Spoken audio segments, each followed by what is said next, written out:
So now the next thing we're going to look at is the call stack. And I'm going to start out explaining the call stack with functions that are not recursive. Then in the next video, we're going to look at how recursive functions go on the call stack. And the reason for that is because it's a lot easier to understand what is happening on the call stack first with non-recursive functions. So earlier in the course, we looked at a data structure called a stack, and we used the analogy of it being like a can of tennis balls. That all applies here as well. So whatever function is at the top of the call stack is the only one that can run. Once that function is done running and you remove it, then the next function can run. And when it is complete, that'll be removed, and then the next function can be run until that one is complete. So let's take this frame here and move it over, and we're going to use this for a call stack. So let's say we have a simple function called function1, and all it does is print out a string that says 1.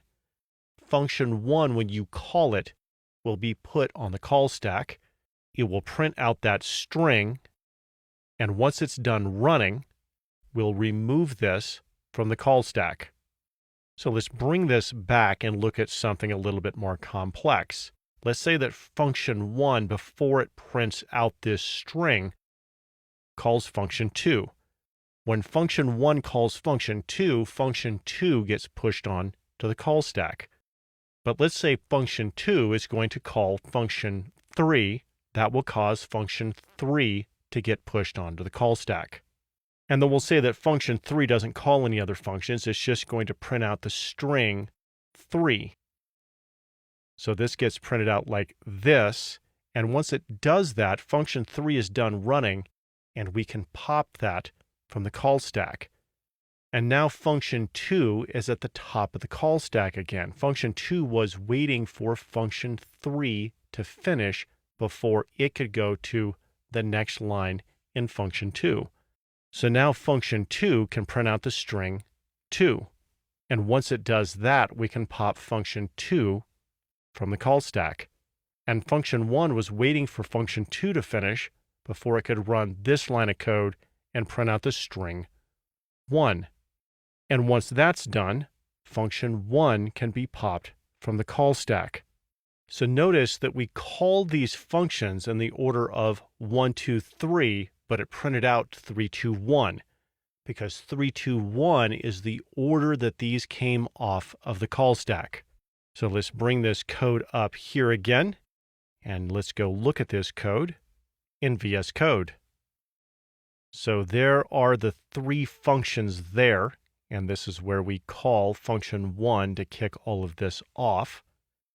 And what we're going to do is we're going to come up here to this button here that says Run and Debug. When I hover over this, I'm going to click on this. It'll bring up this side window here. And then over on this side, there are the 3 dots here that say Additional Views. I'm going to click on this, and I'm going to choose Debug Console, just like that. And then in the middle here, where it says function1, next to the line number, you can see that I get a red dot when I hover here, but when I click, that becomes a bright red dot. That's going to create a breakpoint. And you can see that down here, and you can see the line number 13 is where that breakpoint is. So I'm going to shrink this down. And then up here we have variables. I'm going to close that, and watch. I'm going to close that. And we're just going to focus on call stack here. And where it says run and debug up here, make sure it says Python current file. If you pull down on this, there can be other things that you can choose. Just make sure Python current file is chosen. And next to that, we have the green play button. I'm going to click on this. You can see that function1, where we created our breakpoint, is highlighted. That will be the next line of code that will be run. And if you come up here to the top, there's a downward pointing arrow here, and it says step into. This is what I'm going to use to step through this code one line at a time. and then we can see how everything is going on in the call stack and how it's going to print out. So when I click on this, this will call function 1 and add it to the call stack. So I'm going to click on it, and you can see over here that function 1 is on the call stack, and now we're running the code in function 1. The first thing function 1 does is call function 2. So I'm going to click on this, and now function 2 has been added to the call stack. And the first thing that function 2 does is it calls function 3. So I'll click on it again, and now function 3 has been added to the call stack. So you can see up here that print the string 3 is highlighted. So when I click on this button again, it's going to do two things. It's going to print out the string 3, and then function 3 is going to be popped from the call stack over here. So I'm going to click on this, and function 3 has been popped from the call stack, and 3 has been printed out.